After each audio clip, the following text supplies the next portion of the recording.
All right, we'll get started. On behalf of IRSlice and Campus Compact, I'm delighted to welcome you to today's session, Community Engaged Scholars Addressing Systemic Inequities in Communities and Institutions. My name is Luke Terra. I serve on the board of the International Association for Research on Service Learning and Community Engagement. That's a mouthful. I will not do that again. Today's session is the second of 4 virtual events recognizing award winners from our 2 associations. And we're particularly excited to host this series jointly with Campus Compact. Our 2 organizations share a common vision for colleges and universities as places of sustained and reciprocal engagement with communities to address our most pressing civic, social, and environmental challenges. Both organizations recognize exemplary scholars and practitioners in our field, and both of us are also sensitive to the tendency towards silos in the academy broadly and in the field of service learning and community engagement in particular. We develop these joint panels as a way to strengthen the connections between our associations and celebrate the scholarship and the scholars who advance this important work. Let me quickly hand over to my co-facilitator for the session, Emily Phaup, to offer a welcome on behalf of Campus Compact. Yeah, thanks, Luke. Good afternoon to everyone. I'm pleased to represent Campus Compact today, where I serve as the Professional Development Manager. I was so happy to see this collaboration come together because although I work for Campus Compact, I've been an IRSlice participant for several years and currently serve as the chair of the Graduate Student Network, or GradSN, of IRSlice, and serve on the board with Luke in that capacity. Both organizations have been such a meaningful source of support for me as a professional in different ways, as I'm sure they have for many of you as well. On behalf of the entire Campus Compact team, I welcome you to our program today and offer a big congratulations to all of our award recipients. Thanks, Emily. Let me share a quick overview of our program today. In a moment, we'll introduce our award winners and ask them to share briefly about their motivations and journeys into this work. Then we'll invite them to share some reflections on the theme of today's conversation, addressing systemic inequities in communities and institutions.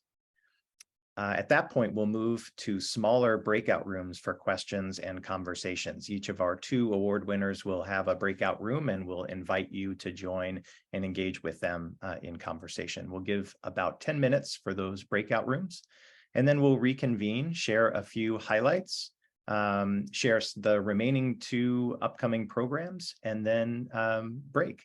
So that's our time together. We're really grateful for your time. We know that this is a busy time of year, whether you've just finished your academic year or are in the home stretch. So really appreciate you making time to join us today. One quick note before we jump in, we've had a couple changes to the program. Dr. Chavous and Dr. Francois were unable to join us today. We're very grateful that Dr. Neeraj Aravamudan is going to step in on behalf of Dr. Chavous and that team, though she'll be joining just a couple minutes late, so we'll welcome her as soon as she arrives. Now let me hand over to Emily to introduce our first award winner.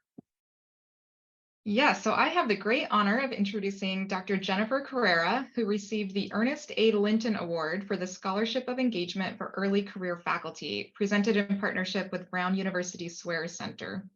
This award recognizes a full-time early career faculty member for integrating community engagement across their faculty roles, grounded in the qualities of reciprocity, mutual respect, shared authority, and co-creation of goals and outcomes. Recipients of this award are selected on the basis of their collaboration with communities, institutional impact, and high-quality academic work. This year's recipient, Jennifer Carrera, is an assistant professor of sociology at Michigan State University. We're recognizing Jennifer for her deep commitment to environmental justice and for supporting and uplifting the voices of marginalized communities that are impacted by environmental crises. Her research, which focuses on water access and water quality for low-income communities in the United States, centers the expertise of residents in experiencing and responding to public health crises.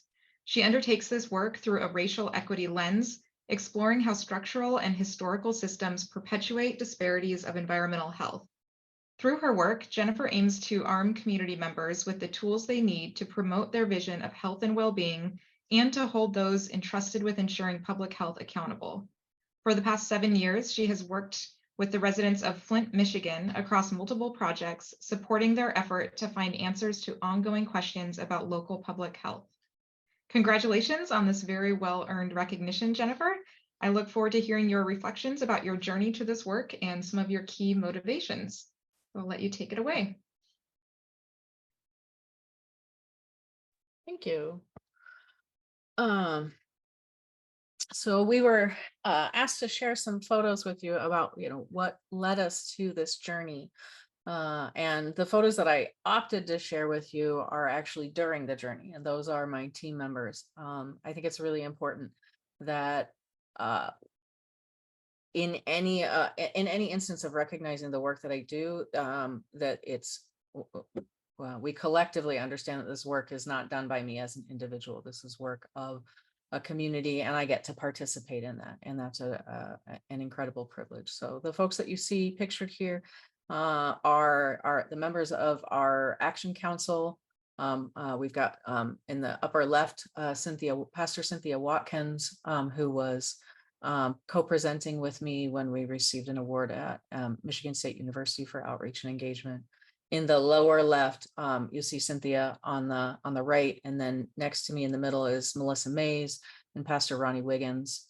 And then in the other photo, we see Dr. Kent Key and Reverend Dr. Sarah Bailey. The person that's missing from these photos is Dr. Laura Sullivan, who's an engineer at Kettering University. I'd say that I got involved with Flint because I was at MSU. I had just been hired in 2014 as a environmental justice scholar on water access and affordability issues in the United States. So I was actually due on a leave of absence for postdoc in Boston when the water crisis started to unfold, and I was receiving phone calls and emails about participating in different projects to understand what was happening in the community. It was a very weird space to be in because I wasn't working in Flint, I was working in Detroit. And I had was continuing the work of my dissertation, which was Detroit and Lowndes County, Alabama. And there was an expectation that I was an expert on Flint because I did research around water access and affordability. But my approach has been to try to find the ways that I can work as a mechanism for facilitating resources. I had a bit of an existential crisis when I was in grad school. And that was, I was meeting incredible people, the people that work and live and engage around issues related to environmental justice and civil rights are folks that were leading, they were in the marches during the civil rights movement. They were their best friends. They were people that were organizing. Their family members. They're who those folks would be today. And I felt really voyeuristic as a graduate student, as a faculty, as an academic coming into these settings of environmental injustices, trying to tell a story, someone who wanted to approach with a sympathetic set of values, but not really knowing how I could contribute to that context. And when I was transitioning between graduate school and my faculty position, I felt like, well, maybe what I need to do is I need to leave the academic tract and become an activist in Detroit. And I thought, the only thing that I'm going to accomplish with that is indulge my own white guilt. It'll make me feel better that I did that in some kind of weird way. I won't make very much money, but I will be taking a job away from someone else from that community. And I know nothing about organizing. So I made a commitment at that time to leverage the resources within the academic sphere to be able to support the kinds of questions that communities are interested in studying. I think so often as social scientists, we still objectify communities. We objectify them in studying and understanding them as part of social movements. How does that movement work? How does it function? How is it organized? Can we evaluate that process? And at the end of the day, who benefits from research on social movements? It's not the people that are organizing. They already know what they're doing. It's people that can undermine those movements. So I'm particularly interested in leveraging my existing skill set and growing my skill set so that I have the resources and I can connect my community partners with resources to get their questions answered. And I think I only had 5 minutes for that answer. It was probably longer than 5 minutes. That was great. And actually, we have a couple extra minutes. I wonder, Jennifer, if you could share a little bit about what's next for you as you look forward in your work. So I'm deeply committed to long-term sustained partnerships with communities, and that was part of the challenge and being involved in the Flint water crisis from the beginning, because I knew as that started to unfold that this was a community that was going to be exploited by academics. It was a hot button, sexy topic that was going to bring hundreds of researchers to Flint, and that would pass because that's the way news cycles work. And that's what we saw. There are thousands of articles that were written on Flint. Some of those by folks that actually traveled to Flint, but far fewer that actually engaged in long-term partnerships. There's only a handful of folks that have really committed to staying in Flint, especially when you've got narratives that say the Flint water crisis is over. But for residents, the water crisis has never ended because it's embedded within a system of other kinds of problems. It didn't start on April 25th, 2014, and it certainly didn't end in 2016 or 2018, I think is when the governor said that it was over. So I was invited to be part of a group where they were working to tell the story of the water crisis from the residents' perspective. From that, we developed the project that led to our investigation of water quality and a pilot development of a mobile application. And then from there, we've been working on multiple funding applications to continue to sustain that work. And really my interest is in how do we think about the Flint model of leadership of the folks who, some of the folks that are shown in this picture, but many others who are not, who have been doing this work for decades to lead scientific inquiry. How do we look at that as a model, and how do we make that a transferable model accessible to other EJ impacted and environmental health impacted communities across the country? Thanks for that. I'd like to move us to the next question, if you don't mind just keeping the mic, Jennifer, and sharing a little bit with us about this. So as we mentioned, the focus for today's session is on addressing systemic inequities, and it draws our attention to these two levels, at the level of communities and institutions. Obviously, those are deeply intertwined. And I'd like to invite you to reflect a little bit on the connection that you see in your work between the individuals and communities who you work with, advocate for, partner with, and support, and your efforts to address the institutional structures, whether in universities, in the academy, and public policy, and in government, that drive the systemic inequities that those communities face. Sure. There was an opportunity this year. We didn't end up getting funded for it, but there was an opportunity this year to apply for a CHESI mechanism through the NIH, where the NIH is trying to advance a model for community-driven science. And it was, I think, a useful opportunity for us to come together and really think about the integration of what are the structural factors that are leading to the problems that folks identify in Flint. And from the community perspective, we looked at the public health reports that had been done in Genesee County that had identified that one of the most important issues in Flint is depression. So ongoing mental health concerns for residents, depression, anxiety, hopelessness.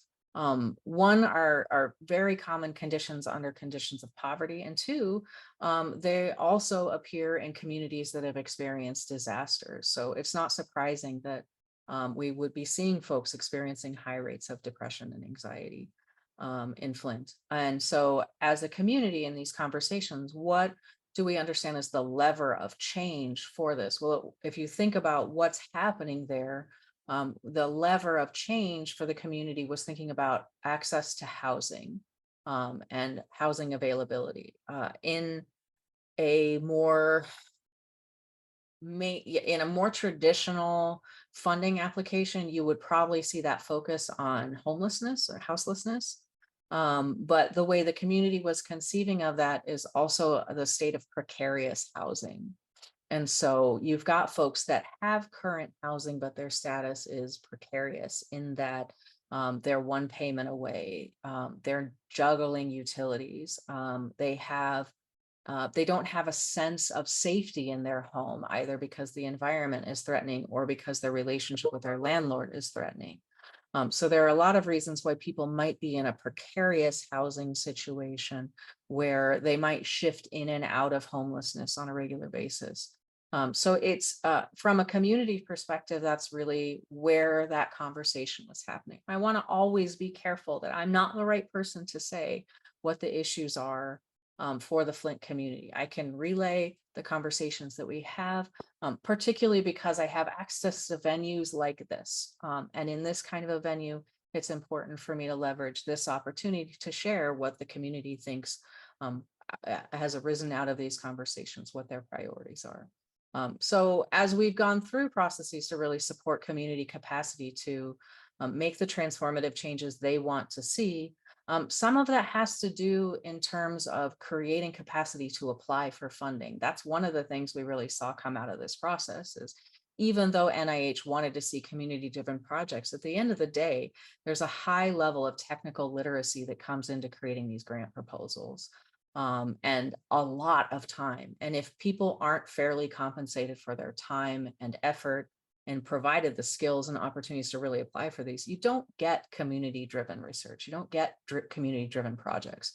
And that's an institutional mechanism in these funding opportunities and streams. So I think that as we look at that big layer of what is one of the challenges that communities face to really engage under-resourced communities, marginalized communities in leadership in a very Freirean kind of way, you have to create the pathways for capacity building for those communities to have that opportunity and be successful in that opportunity.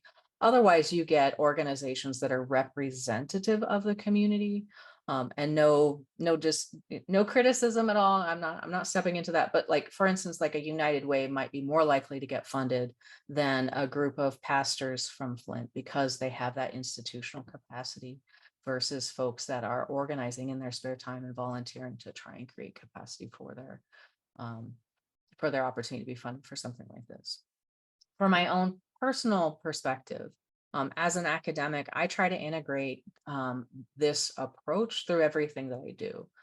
So it's part of my service, it's part of my teaching, it's part of my research. All of the things that I do point towards how do I use my opportunities to really turn back to creating transformative opportunities for communities. So I have a paper that was just accepted in environmental sociology that's thinking about including Du Bois as one of the foundational pillars of environmental sociology. Environmental sociology as a subfield is very dominated by Marxist perspectives, which are reductive to a class analysis, but are also dominated by typically white men, which doesn't afford the same level of engagement of diverse perspectives, such as Black feminist perspectives, queer perspectives, disability studies, et cetera. So that's one contribution I'm trying to make theoretically. How does my discipline theoretically exclude diverse perspectives?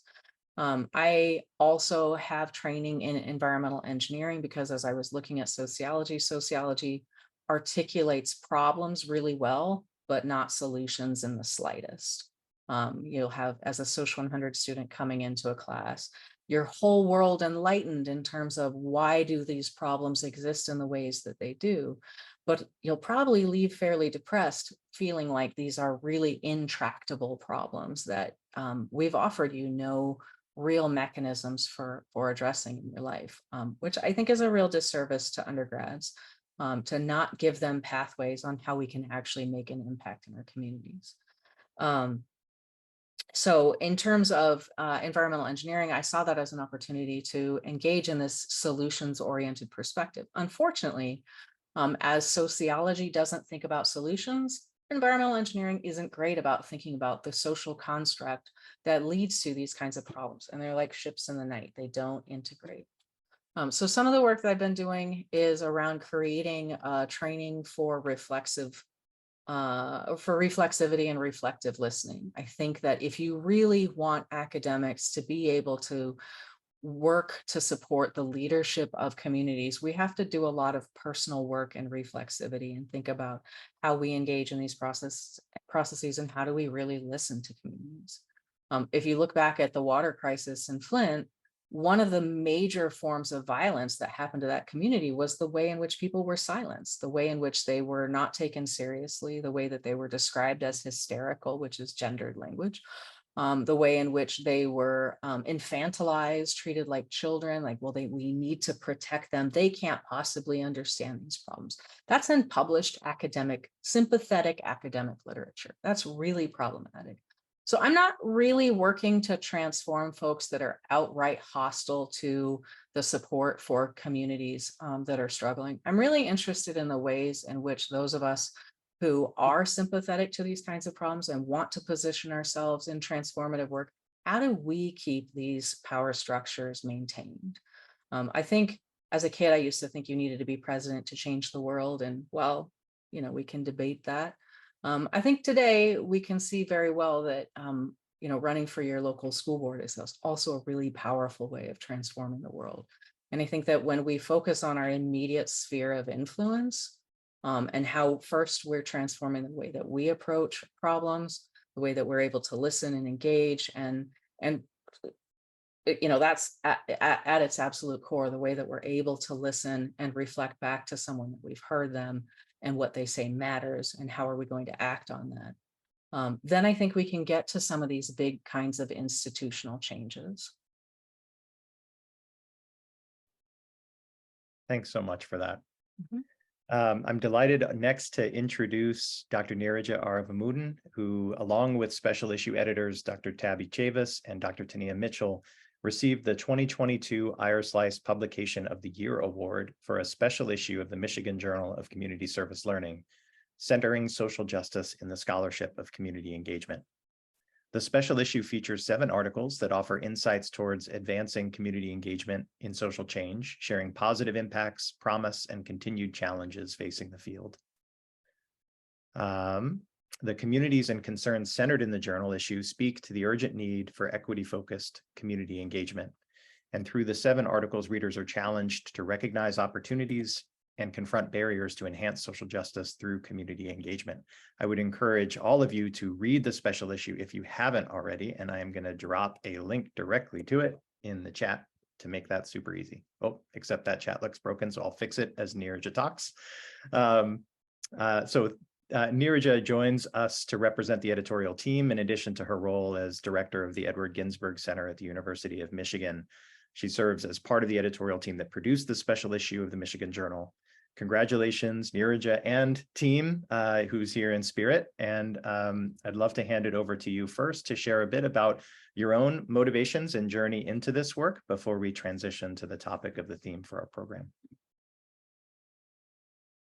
Thanks, Luke. I put this slide together about 3 minutes before I think I had to. So, it's not maybe as organized as it could be, but I was trying to think a little bit about my journey into this work. And it looks like it didn't actually work very well. So some of the pictures are kind of messed up, but that's okay. So I'll just start kind of going from the top left, all, sort of in a zigzag. So certainly, I come into this, I was saying to Luke, well, this was not a straightforward journey. And he reminded me that hardly anyone has a straightforward journey. So I didn't come into community engaged scholarship saying, that's what I want to do. And that's what I'm going to do starting, from birth. Right. So I'm an immigrant. I was raised in Indiana, went to Purdue, which is where the Lafayette Crisis Center, I volunteered there as an undergrad. Jennifer, I was laughing because I was a psych and soc major, more to come on that, but I definitely resonate to sort of the limits of sociology. But I volunteered at the Crisis Center, and I think part of what I was looking for is how do we help others, right? As a young 17-year-old, how do we help? And then as I'm listening to people share their crises, I thought a lot about, well, why are they coming here in the first place? What's the root causes? And I was looking for answers as to how to do that. And thought maybe sociology would be the way. And I originally thought I would do more in the teaching space in sociology. And I think part of my challenge in being in a graduate program was that exactly what you named. You said it so well, Jennifer, that sociology named a lot of problems. It didn't give me a lot of paths to solve them or address them. And so I ended up, my professional path led a different direction. I ended up, the group of students in the middle at the top are some of the many students I worked with in our, I ran as part of the teaching center at supported graduate student development. So really ended up finding a path of support through supporting graduate students in their development as future teachers. And part of that to me was as a first gen graduate student, there were all these things that I thought I didn't understand how things worked. How are you supposed to teach at this without training? How do you become a faculty member? How do you understand all that? So I tried to create, I think, basically things that I didn't have for myself. And so created a program and supported these students and learned so much about the challenges that I'd also experienced, but they did too in graduate school. And then as I was there, the part to me that was missing that I realized as I kept working is the social justice focus, and feeling that sociology piece that's what drew me in was sort of missing from the teaching and learning space, at least where I was, and had heard about the Ginsberg Center and thought, oh, this is going to be the way. I'm going to find the way through this, right? And I go to the Ginsberg Center, and the picture that's sort of cut off of people sitting on our former porch. We're getting a new building in a little bit, well, really 2 years, but a little bit. And so that those of us sitting on the porch, that's so long ago, not hardly any of those people, there's like 3 of us left from that original picture. But what that shows is, this team that I ended up joining that, really helped me understand a few things that, again, Jennifer, you named, that local effort, local engagement actually really matters, that centering community voices is not, is a process, that it isn't assumed, it's not automatic. And that, I learned a lot through joining the team and leading out our work with academic partners. And the bottom left corner is our one of our meetings pre-pandemic, really, with our community partners. So what does it mean to center their voices? And I think especially understanding what does it mean as a backbone institution to try to support that process when we are not the ones doing the engagement. I'm not the faculty member doing the research. I'm not the student engaging directly in communities. So how are we supporting the work of others? And that leads me to the journal, where we've been publishing the journal for decades. And under the time that I've been at the center, we really took over ownership of the journal again from Jeff Howard, who is our founding editor, and understanding what does that process look like. And we did things like we created a collaborative review process that sort of humanizes the scholarship process. And then brought in, and Tania and Tabbye were one of our early partners. We had a couple of different partnerships. Now we do it as part of our process. 1 issue a year out of our 2 issues is a partnership with some other group. And so this one was hugely successful, partly because of Tania and Tabbye, obviously, but our editorial team at the time, Cecilia Morales, Jeremy Glover, they did a ton of work to, bring a call that would, we talked a lot about including reflection as part of that process. So I'm realizing I'm super rambly, but the point being is that the path I've had is I didn't come in thinking I would be the publisher of a journal. And yet I see the value of using a platform like the journal to think about what do we want the field to be engaging with. And that was one of the reasons partnering with the National Center for Institutional Diversity, which is where Tabbye was director. She's now our chief diversity officer. Those kinds of things seemed natural to me because they are about, finding, aligning, folks, just as you said, Jennifer, people who align with our values and how do we push the work forward. And so that's a lot of what I think about now as a director of the center. What are the ways that we are doing that? And that kind of speaks to, I guess, the next set of questions. So I'll shut up for 5 seconds until you ask me the next question. Thank you, Neerja. Yeah, so bringing in this next piece, and that's a lovely bridge to it. Would love to hear your reflections on how you think about those connections between the individual and community-facing work that we do and the institutional change that we seek to drive. And that happens in a lot of different areas. It might include the communities where, for you, the Ginsberg Center works, but in your work with the journal, it's also thinking about changing institutions and structures around academic scholarship, the voices that are heard, the perspectives that are given visibility through that process. So just would love to hear any reflections on that. Yeah, I mean, I think a lot of I've been thinking about, I've been director for a year and a half. I've been at the center since 2016. So I've been there 7 years. And, thinking a lot about what are, some of what Jennifer named again, where are the levers of change, where are the levers of power that we can align ourselves with. So, we're one center in a massive institution that's incredibly decentralized. What does it mean for us to be pushing our agenda forward when there's, it's herding cats, right? How do you we don't even have a system to catalog all the courses that are taught that are community engaged. So how are we supposed to corral them into a way that makes sense, right? So I think part of what I'm hoping for our center and what I'm working towards and our team is working towards is moving away from only being reactive to what people think of the center as supporting, right? So, one of the things I think we've confronted and changed, we use an outside-in approach now. We actually talk with our community partners, ask them what their priorities, and try to align them with university resources. That includes, faculty research, student organizations, things like that. But in that process, right, we're also, we know that there's an incredible amount of work being pushed out into community that isn't necessarily filtered through a lens of equity or filtered through a lens of justice even. And so a lot of our work is in harm reduction. And what I think what we're trying to do as a team is not put all our energy towards harm reduction, because that is a never-ending battle. The institution higher ed in general, I think, tends to think about, empire building more than sort of justice centering, I guess. And maybe that's not fair. It's extremely strong stance, but I think we've seen that, and I don't know that that's a particularly unique stance.